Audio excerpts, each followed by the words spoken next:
Sejam muito bem-vindos a mais uma nossa imersão. Hoje, o nosso estudo detalhado vai explorar um universo que, honestamente, vira de cabeça para baixo muitas das concepções que a humanidade tem sobre a vida, a morte e principalmente sobre o que acontece nos bastidores de tudo isso. Com certeza. A nossa missão hoje é mergulhar de cabeça nas fontes que destrincham a obra Missionários da Luz, que é o terceiro livro daquela série famosíssima assinada pelo espírito André Luiz, através da psicografia de Chico Xavier. E, para complementar, temos as reflexões fantásticas do palestrante Haroldo Dutra Dias sobre esse mesmo material. Olá a todos que nos acompanham. E, bom, acho fundamental a gente já alinhar as expectativas de quem nos ouve, né? O nosso foco aqui não é entrar no mérito de dogmas ou defender crenças religiosas. Exatamente, zero partidarismo religioso. Isso. O que vamos fazer é olhar para essas fontes quase como quem estuda a física, a química e a biologia de uma outra dimensão. É relatar e analisar a mecânica desse universo exatamente como ela é descrita no texto original, de forma totalmente imparcial. Perfeito. É exatamente essa a nossa lente hoje. E, para situar a nossa audiência, as fontes trazem um detalhe histórico que me deu até um arrepio quando eu li. O prefácio desse livro, assinado pelo Espírito Emmanuel, tem uma data muito específica, que é 13 de maio de 1945. Uma data bem marcante. Sim, para quem gosta de história, isso é exatamente ali nos dias que marcavam o fim da Segunda Guerra Mundial na Europa. Ou seja, o livro foi introduzido para um mundo que ainda estava literalmente em ruínas, fumegando, tentando entender o que sobrou. E esse contexto da guerra não é um detalhe menor, né? É sobre essa fumaça de um mundo devastado que o material em vídeo que analisamos aponta o grande dilema central dessa obra. As fontes deixam claro que existe um conflito gigantesco entre a realidade que o livro descreve e a relação quase infantil que a humanidade construiu com a ideia de espiritualidade. Como assim é infantil? Dá para explicar melhor? Claro. Pensando bem, o ser humano, no fundo, adora um conto de fada, certo? A ideia de um céu fácil, aquele lugar de nuvens, de anjos tocando harpa, um descanso eterno onde não se faz nada. Ah, sim, a aposentadoria eterna. Exatamente. Isso é extremamente sedutor para uma humanidade cansada, especialmente saindo de uma guerra. Mas a obra adverte, de forma bem contundente, que quando o assunto passa a exigir responsabilidade pessoal, esforço próprio e, acima de tudo, trabalho árduo, a mente humana recua. A maioria quer a salvação mágica, não quer o suor do trabalho de se melhorar. Nossa! E a missão da nossa imersão hoje é justamente rasgar essa fantasia de conto de fadas. O que essas fontes descrevem não tem absolutamente nada de um paraíso ocioso. É uma oficina incansável que funciona sem parar e que muitas vezes traz cenários que são até chocantes. O livro estende as leis da biologia, da física e da química para muito além do que a gente consegue enxergar. É por aí mesmo. O universo lá não quebra as leis da natureza. Ele apenas opera numa oitava diferente, digamos assim. Certo, vamos desvendar isso na prática, porque as fontes quebram paradigmas logo no início na questão da biologia. O texto relata a visita do autor espiritual, André Luiz, acompanhado do instrutor dele, Alexandre, a um centro de mediunidade. E olha, para quem imagina que um médium é uma espécie de telefone místico ou uma bola de cristal ambulante, Passa muito longe disso. A obra apresenta o corpo do médium não como um instrumento passivo, mas como um laboratório extremamente complexo de forças elétricas e magnéticas. exato. E o foco absoluto dessa engrenagem toda, a grande estrela do processo, segundo o relato, é a glândula pineal, ou epífise. E aqui, a fonte dá um banho na visão científica mais antiga. Durante muito tempo, achava-se que a pineal era só um órgão morto ou um mero regulador sexual na infância que ia atrofiando conforme a pessoa crescia. Mas o texto a eleva ao status de glândula da vida mental. Eles a descrevem como um verdadeiro reator brilhante, emitindo raios azulados e intensos. Ela seria a comandante de todo o sistema endócrino e das nossas emoções. E para ancorar isso de forma bem clara para a nossa audiência, o que é fascinante aqui é como a obra constrói essa anatomia. Eles explicam que cada célula do nosso corpo físico é apenas um reflexo, uma sombra. Quase isso. É como se houvesse um projeto arquitetônico invisível, que eles chamam de corpo perispiritual, e o corpo físico fosse apenas a casa construída em cima desse molde. Um molde energético da nossa biologia física. Isso. E a pineal funciona como a usina geradora central que liga o consciente ao subconsciente. É por isso que, na narrativa, o intercâmbio com esses planos invisíveis não é como ligar um rádio, exige uma disciplina orgânica e moral absurda. O instrutor Alexandre explica que não basta o médium sentar numa cadeira e esperar a mágica acontecer. Tem todo um preparo, né? Muito preparo. Precisa de uma asepsia mental e física completa. O que me chamou muita atenção é que, nessa lógica, a moralidade deixa de ser apenas uma questão filosófica ou religiosa. Ela vira um fator fisiológico real, palpável. Esse é o ponto central. A conduta moral afeta diretamente a saúde das engrenagens dessa biologia sutil. Aqui é que a coisa fica realmente interessante e também um pouco assustadora. Porque se a moralidade afeta a biologia espiritual, a falta de controle sobre os instintos gera consequências gráficas. O instrutor Alexandre leva André Luiz para observar alguns candidatos a médiums que não conseguem desenvolver suas capacidades. E o motivo é um campo que a gente poderia chamar de microbiologia psíquica. A famosa questão do parasitismo e do vampirismo espiritual. Sim, e os detalhes que as fontes trazem são um verdadeiro soco no estômago. Por exemplo, eles observam um homem que é viciado em sexo, e a descrição do campo magnético dele na região genital é repulsiva. Está infestado por larvas escuras, velozes e ferozes. Nossa. São verdadeiras colônias de parasitas devorando as energias vitais dele ali mesmo, em tempo real. É uma simbiose de energias de baixa frequência. Exatamente. Depois eles olham para um homem alcoólatra. O fígado desse sujeito não é apenas um órgão doente. O lado invisível do fígado é descrito como enorme, encharcado, cercado por pequenas feras microscópicas que lutam com uma voracidade absurda contra os glóbulos sanguíneos mais novos. É uma guerra acontecendo dentro dele. Um cenário terrível. E o terceiro caso é de uma senhora viciada na glutonaria, em comer compulsivamente. O aparelho digestivo dela é comparado a um grande alambique totalmente infestado por parasitas parecidos com lesmas vorazes, que atacam os sucos nutritivos da digestão. Essa visão brutal serve para desmistificar um conceito que o cinema distorceu muito. Quando as fontes falam de vampirismo, é crucial entender que não estamos falando de morcegos saindo de caixões ou condes de capa preta. Nada de Drácula. Nada disso. O parasitismo ali trata de formas de pensamento degradantes, espíritos ociosos ou mesmo essas criações mentais mais primitivas que se conectam aos encarnados que estão invigilantes. Eles sugam literalmente a energia vital porque essas pessoas abriram a porta através dos vícios. Eles sintonizaram nessa frequência. Exato. Mas o que mais me impressiona nesse trecho não é nem o nojo da cena, mas o argumento do instrutor Alexandre. Ele traz um paralelo que é de uma lógica irrefutável. Ele argumenta que a humanidade simplesmente não tem o direito de reclamar dessa exploração invisível. Ah, essa parte é pesada. Ele compara com a forma como a humanidade trata os animais, não é? Precisamente. Ele diz: como o ser humano pode reclamar de ser vampirizado por entidades invisíveis, se a própria humanidade age como vampira implacável em relação aos animais na Terra? O texto menciona o confinamento cruel de várias espécies.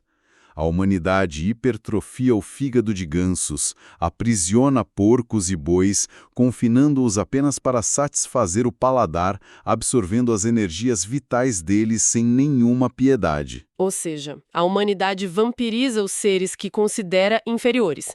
Então, pelas leis da física desse universo, é natural que acabe sendo vampirizada por entidades que se aproveitam da nossa própria inferioridade moral e dos nossos descuidos. É matemática pura de causa e efeito. A lei do retorno funcionando de forma milimétrica. Então, o que tudo isso significa? Para quem acompanha a nossa imersão, deve surgir a dúvida de como se proteger de um ambiente tão hostil e lotado de bactérias invisíveis. E as fontes respondem a isso trazendo o que eu chamaria de antídoto eletromagnético. A ferramenta é a oração. Mas não a oração como a gente costuma imaginar. De forma alguma. Não é ajoelhar e recitar palavras decoradas de forma mecânica. O livro contrasta muito bem a atmosfera densa e pesada das ruas com a atmosfera limpa de um lar onde existe essa prática genuína. Tem uma história lindíssima narrada nas fontes sobre um rapaz que estava sendo sugado por aquelas mesmas larvas sexuais e entidades ligadas a vícios. Certo. Ele chega em casa completamente exausto, sugado mesmo, e vai dormir. A esposa dele, Cecília, já estava dormindo. E é aqui que a dinâmica muda. Fora do corpo físico, durante o sono, Cecília se aproxima do marido no plano espiritual, vê o estado terrível dele e começa a orar com muito amor e fervor. E a descrição visual desse momento é de uma física fascinante. Muito. O relato diz que o coração de Cecília se transforma num foco ardente de luz. Não é metáfora, é energia visível. E desse foco, partículas radiantes começam a ser disparadas como feixes de laser, raios luminosos que penetram o corpo do marido, bombardeando e destruindo aquelas larvas escuras que o consumiam. Que imagem forte. Na prática, uma sessão de quimioterapia ou cura magnética acontecendo em tempo real. Essa cena é a prova de que a oração no universo de Missionários da Luz é tratada como física pura. É uma emissão real de raios magnéticos. A prece funciona como a mais poderosa profilaxia contra esse vampirismo. Ela cria barreiras vibratórias que impedem que frequências densas penetrem o campo da pessoa. Funciona como um escudo invisível. Sim, mas o instrutor Alexandre, com aquela sabedoria cirúrgica dele, faz um adendo importantíssimo nessa hora. A Cecília pode fazer isso. Ela pode doar essa energia curativa. É o que ele chama de acréscimo de misericórdia. Porém, a longo prazo, o marido vai precisar gerar a própria luz. Se ele não mudar os hábitos íntimos, a asepsia que a esposa fez vai durar pouco tempo. A cura definitiva exige que cada um seja o próprio médico. A terceirização tem limite. Que são forte. E já que o detalhe da Cecília estar fora do corpo foi mencionado, essa ideia de que a mente funciona como um imã, ou um gerador não para quando a gente fecha os olhos. Na verdade, as fontes sugerem que quando adormecemos é que o verdadeiro trabalho começa. Isso nos leva para a análise dos bastidores do sono e das missões de socorro noturnos. Essa é uma quebra de paradigma gigantesca. A ideia de que o sono orgânico é apenas uma pausa mecânica do corpo, enquanto a nossa verdadeira vida entra no que seria o terceiro turno de trabalho. Exato. O livro mostra que existem até salas de aulas noturnas no plano invisível para quem quer aprender e trabalhar. Só que nem todo mundo consegue bater ponto, digamos assim. Tem o relato do caso de 2 alunos que faltaram. Um instrutor vai atrás para ver o que houve. O primeiro, um homem chamado Vieira, não foi à aula porque estava preso num pesadelo aterrorizante na própria cama. E qual era o motivo? O motivo é quase cômico se não fosse trágico. Durante o dia, ele passou horas caluniando e falando mal de um amigo que tinha acabado de falecer. E o que aconteceu? O espírito desse amigo falecido não gostou nada da fofoca e foi até o quarto dele de madrugada para tirar satisfações. O Vieira ficou preso nessa vibração de medo. Já o segundo aluno que faltou, Marcondes, estava retido no quarto, cercado por um monte de entidades zombeteiras e de moral muito baixa. A causa foi que ele tinha se entregado ao uso do ópio. A vibração da droga sintonizou a mente dele com companhias terríveis que não deixavam ele sair dali. O que mostra que o sono é um reflexo exato das nossas atitudes diárias. Mas tem um lado luminoso disso também. Tem. E é o contraponto maravilhoso dessa sessão. É a operação de resgate de um senhor chamado Antônio. Ele estava sofrendo uma trombose cerebral severa, praticamente morrendo na cama. Mas os mentores espirituais analisam o caso e decidem que ele ainda precisa de mais 5 meses na Terra para resolver umas pendências financeiras e familiares. E a logística que eles montam para isso é incrível. Muito. A equipe espiritual vai até a casa de um homem comum chamado Afonso, que está lá dormindo profundamente. Eles trazem o Afonso em espírito até o quarto do Antônio e usam ele como um doador de fluidos vigorosos. O Afonso coloca as mãos na cabeça do moribundo e acontece uma verdadeira transfusão magnética que dissolve o coágulo cerebral. É o uso da energia vital de um encarnado filtrada e direcionada pela equipe técnica espiritual. Exatamente. O Afonso funciona como uma bateria humana ali e o toque de ironia genial da narrativa vem logo depois. Assim que o Antônio melhora milagrosamente da trombose e abre os olhos, a primeira coisa que ele faz é começar a gritar em desespero chamando por um médico humano. Claro, a primeira reação natural. Ele não faz a menor ideia de que acabou de ser salvo por um grupo de técnicos invisíveis e por um vizinho que estava roncando na própria cama. Se conectarmos isso ao quadro geral das obras de André Luiz, fica evidente uma mensagem poderosa. A vida real continua durante o sono orgânico. E mais do que isso, grande parte das curas, dos tratamentos vitais e dos prolongamentos de prazo que vemos acontecer no mundo material são operados nas madrugadas. Enquanto a humanidade acha que está apenas descansando, existe toda uma engrenagem oculta de intercessão e socorro funcionando a todo vapor. E por falar nessas engrenagens que a gente ignora, a narrativa mergulha num nível de tensão muito maior, bem mais denso quando explora a realidade das tragédias e do sangue. E aqui entramos na história da viúva Esther. Uma das passagens mais impactantes do material. Sem dúvida. A Esther busca os instrutores espirituais num desespero absoluto. Ela quer notícias do marido, Raul, que foi encontrado morto. Ela tem certeza, bate o pé, de que ele foi assassinado. Segundo ela, era um homem ótimo, eles tinham uma vida tranquila e o crime teria sido por inveja. O instrutor Alexandre concorda em investigar, mas a verdade que ele descobre é chocante. O Raul não foi assassinado. Ele planejou tudo, não foi? De forma friamente calculada, ele estava com problemas financeiros terríveis, não queria envergonhar a família e forjou um crime. Comprou uma arma, atirou no próprio coração e teve a frieza de jogar o revólver para longe para não deixar digitais e garantir que a polícia tratasse como homicídio, poupando a família do estigma do suicídio. Só que a consequência desse ato, da forma como a física desse universo reage, é aterrorizante. Sim. O instrutor encontra o Raul em estado semi-inconsciente, completamente imantado a vampiros espirituais, e o local onde ele está é horrível. No matadouro da cidade. Exatamente. A obra descreve uma cena no matadouro que é de revirar o estômago. Havia dezenas de espíritos de vibração crudelíssima aglomerados no local, esperando o abate dos bois. Assim que os animais eram mortos, eles avançavam para sugar avidamente o sangue recém-derramado, tentando absorver a energia vital daquele plasma fumegante.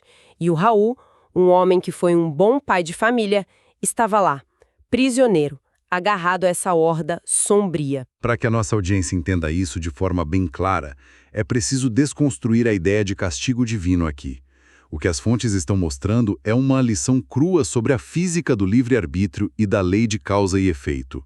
É como sintonizar um rádio. Como assim sintonizar um rádio? O suicídio premeditado e violento do Raul rompeu bruscamente as energias vitais dele. Aquele ato de extremo desespero sintonizou a frequência vibratória dele lá para o chão. Ele foi para o chiado da rádio. E nessa frequência baixíssima, quem dominam são as entidades que ainda estão sedentas pelos instintos primitivos da matéria. O Raul não foi mandado para o matadouro como punição por um juiz zangado. O próprio peso da energia que ele gerou no ato final o arrastou para a companhia daqueles que vibravam no mesmo nível de desespero e apego à carne. É a física da ressonância magnética. Ou seja, não adianta a viúva pedir para um anjo descer e puxar ele de lá, porque ele mesmo é o prisioneiro da própria mente.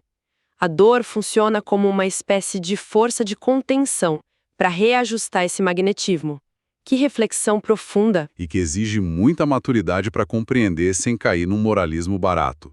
É apenas consequência natural. Exatamente. Bom, com todo esse peso na balança, a narrativa decide mudar o foco para o que seria o clímax das experiências sensoriais relatadas, que é uma sessão de materialização ectoplasmática. Esse é o momento em que a ciência invisível e a humana se encontram de forma mais tangível no livro. E a riqueza de detalhes é de explodir a cabeça.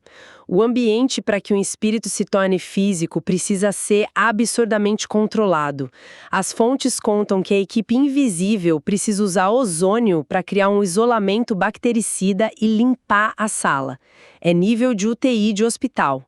O processo todo é tão delicado que a chegada de um senhor chamado P, que tinha bebido muito álcool antes da sessão, causa um verdadeiro pânico nos espíritos técnicos. Só para nivelar o conceito, como é descrito esse ectoplasma que as fontes citam? Eles descrevem como uma espécie de neblina leitosa, uma energia densa e semimaterial que é extraída do corpo da médium encarnada. E o problema é que as emanações etílicas da respiração daquele senhor bêbado eram tóxicas e podiam literalmente corroer e destruir esse material sensível que os espíritos estavam moldando. Mas o detalhe que chega a ser cômico se o trabalho não fosse tão sério é o comportamento das pessoas encarnadas que estavam ali sentadas. Os exigentes espectadores da sessão. Exato. Em vez de colaborarem, eles estavam atrapalhando a equipe invisível com seus pensamentos. Era um turbilhão de exigências mentais, dúvidas, distrações. Para resolver esse caos e parar a interferência, o instrutor Alexandre precisa gastar tempo e uma energia enorme. Usando as próprias mãos, ele pega o ectoplasma da médium e molda, solto no ar,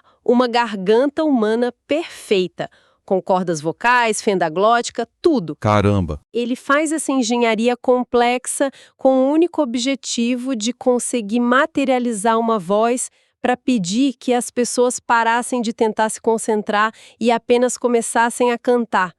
Ele precisava que elas cantassem em voz alta só para distrair a mente daquelas pessoas e elas pararem de atrapalhar a física do processo. Dá para imaginar a frustração do instrutor. Essa cena do improviso da garganta reforça a grande tese que tanto o livro quanto as reflexões do Haroldo Dutra tentam passar. O fenômeno pelo fenômeno não serve para absolutamente nada se não vier acompanhado de uma reforma moral. Ficar buscando show de mágica não resolve a vida de ninguém, não é? Exatamente. As fontes insistem que espiritualidade maior não tem o menor interesse em promover espetáculos de ilusionismo.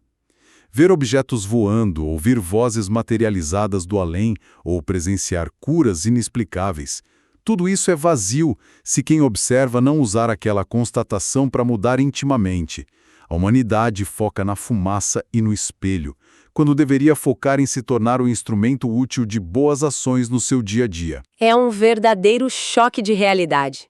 Então, para sintetizar tudo o que vimos na nossa análise aprofundada até aqui, as fontes que dissecam missionários da luz apresentam um universo onde a ideia de terceirização da salvação não tem vez.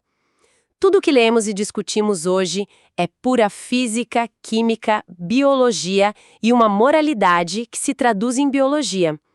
As nossas escolhas mais corriqueiras, como o que comemos, nossos vícios, as fofocas, o jeito que oramos, tudo isso molda a nossa arquitetura espiritual de forma muito tangível e imediata. Uma mecânica perfeita. Sim, não há espaço para se colocar no papel de vítima quando a mecânica desse universo prova que nós somos os únicos responsáveis pela nossa sintonia. Perfeita a síntese.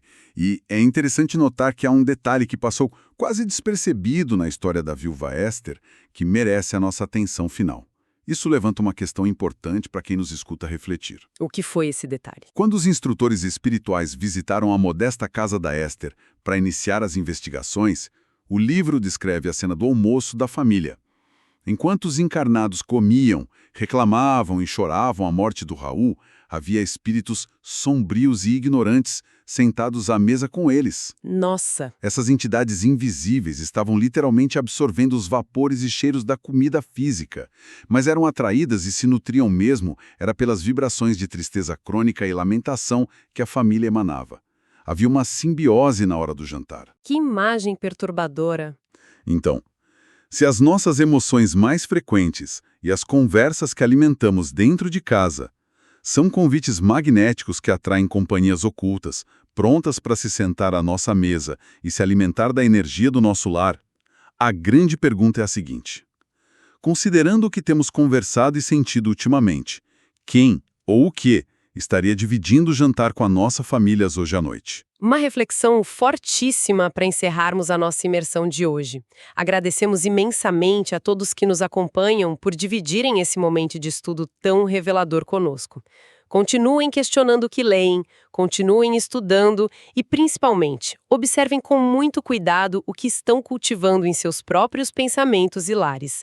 Até a próxima!